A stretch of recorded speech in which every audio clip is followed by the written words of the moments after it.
レベル9000ウルトラレアカード。今の攻撃を防ぐだと。無傷だと。始祖フェンリル。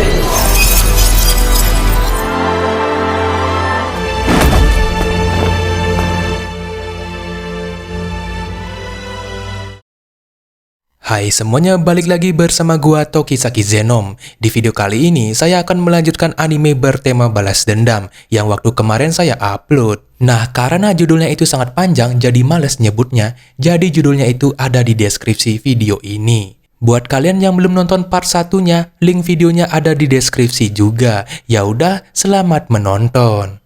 Balik lagi ke Garo, yang mana ternyata dia merupakan pemimpin dari desa serigala ini, yang akan menjadi target pertama dari pembalasannya kelompoknya Light. Garo ini memiliki level lebih tinggi daripada penduduk desa yang ada di sana, sehingga Garo menjadi pemimpin desa serigala. Bisa dibilang Garo ini haus dengan pujian karena dia merasa dirinya lah yang paling kuat. Kita tahu kalau ras binatang lebih kuat dibandingkan ras manusia. Itu sebabnya Garo sempat menindas ras manusia ketika manusia itu berada di desanya. Mereka ini sangat membenci ras manusia. Itu disebabkan ras manusia memiliki fisik yang sangat lemah dibandingkan dengan ras binatang lebih unggul. Garo lalu teringat tentang Light yang ketika ia hendak membunuhnya, tapi Light tiba-tiba pergi ke dungeon lebih bawah. Ya, itu karena Light nggak sengaja berteleportasi ke dungeon yang paling bawah. Dungeon yang sangat mengerikan bagaikan neraka, banyak monster-monster yang sangat mengerikan. Garo mengira kalau Light sudah mati di sana, tapi Garo masih kebingungan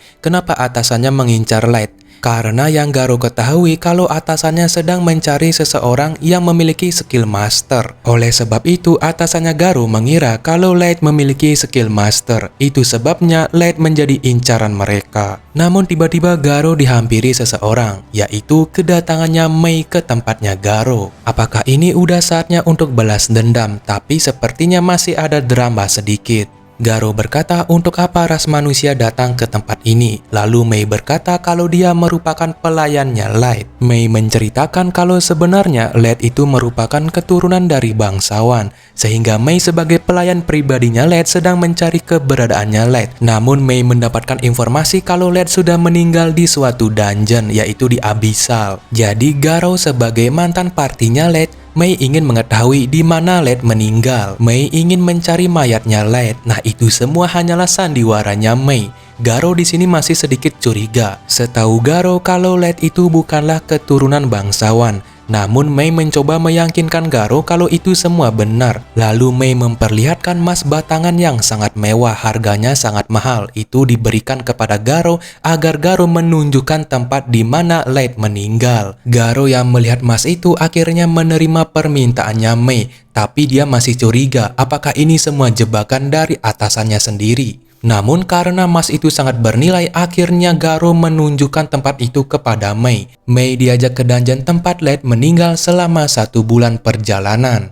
Dengan kesepakatan kalau Garo akan melindungi Mei sekaligus mengantarkannya ke sana. Ya, walaupun ini hanya sandiwaranya Mei saja, namun ternyata Garo memiliki niat tersembunyi. Memang dia ingin mengantar Mei ke sana sekaligus melindunginya.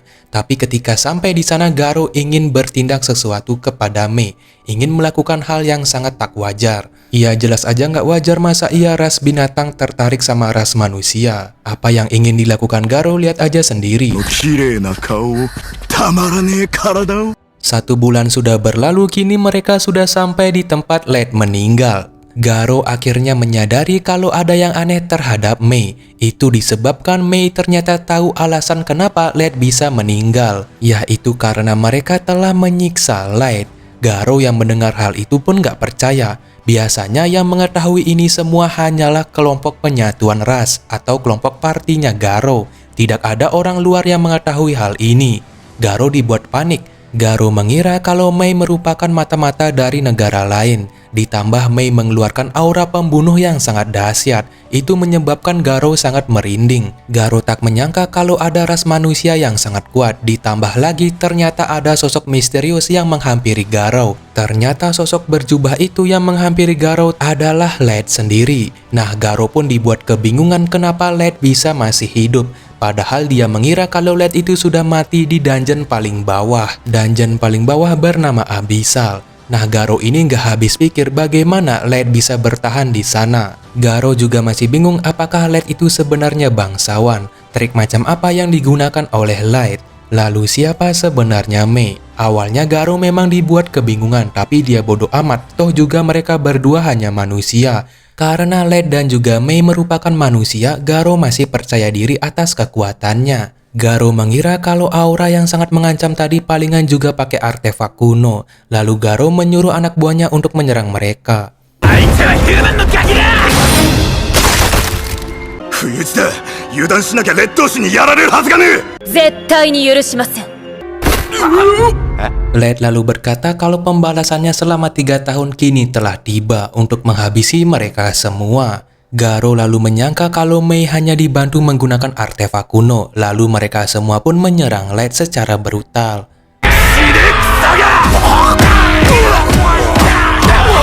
Nyatanya Light nggak bisa disentuh sama sekali oleh mereka semua. Garo pun dibuat kebingungan kenapa Light bisa sekuat itu. Wah, lu pakai trik apa anjir kok bisa kuat? Wah, lu pakai artefak kuno ya, paling juga dibantu dengan alat sihir.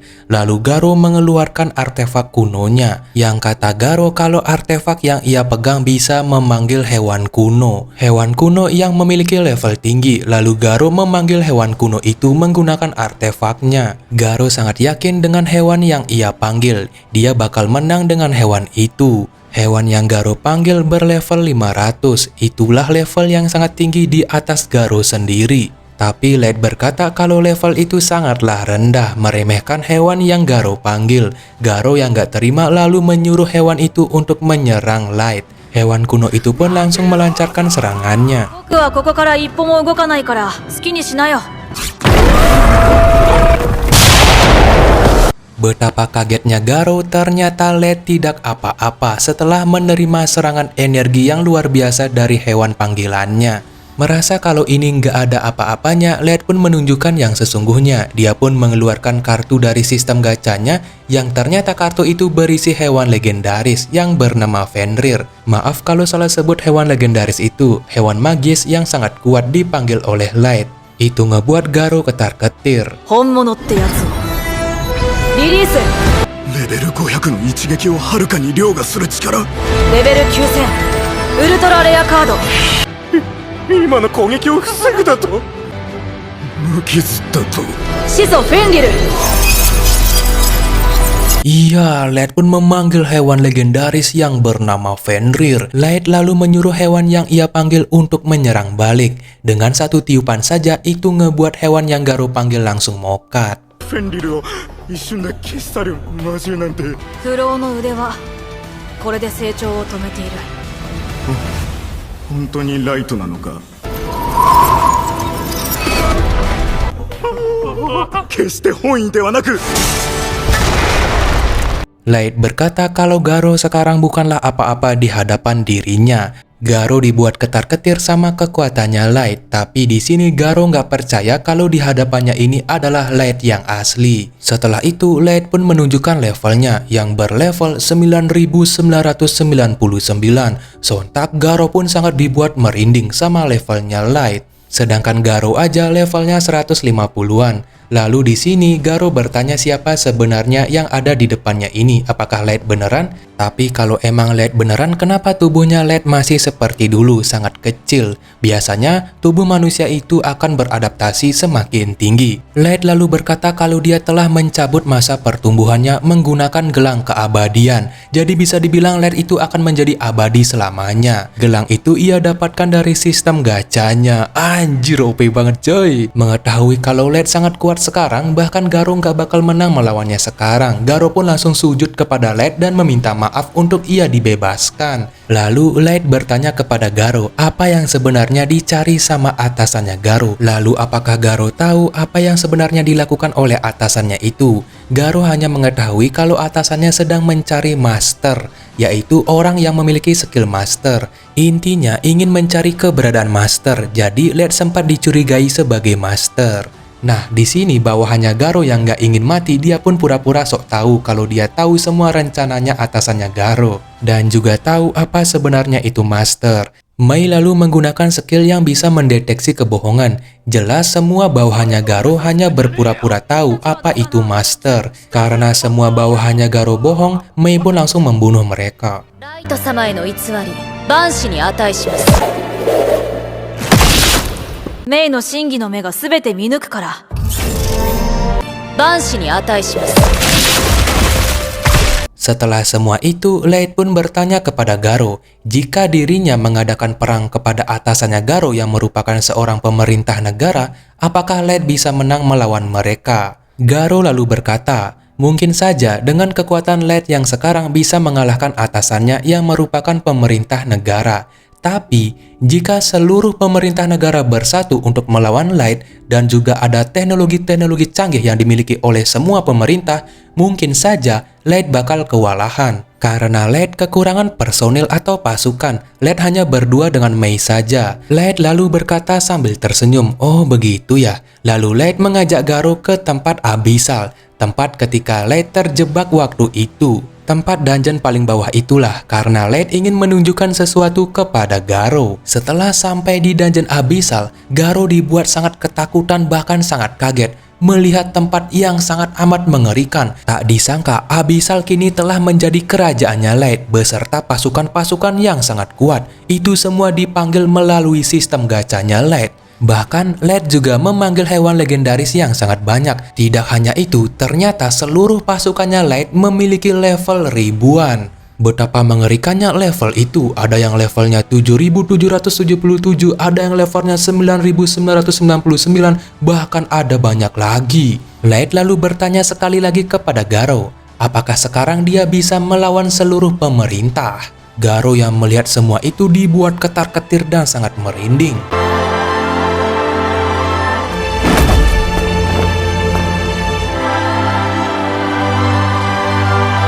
もう一度聞くよガル。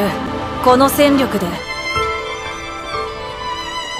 Light lalu berkata kalau semua persiapan ini hanya untuk balas dendam dan akan menciptakan perang besar kepada seluruh pemerintah. Garo lalu berkata tidak hanya pemerintah saja yang hancur, seluruh dunia pun bakal hancur jika Light mengadakan peperangan itu dan menggunakan seluruh pasukannya ini. Apakah Light ingin menjadi dewa kehancuran? Ucap Garo, karena kini Light sudah setara dengan dewa. Light lalu berkata, oh menjadi dewa kehancuran ya? Sepertinya itu hal yang menarik. Light pun ingin menjadi dewa kehancuran dan akan mengadakan peperangan besar di atas permukaan dan akan menghancurkan seluruh pemerintah yang ada di dunia ini dengan kekuatan yang ia miliki.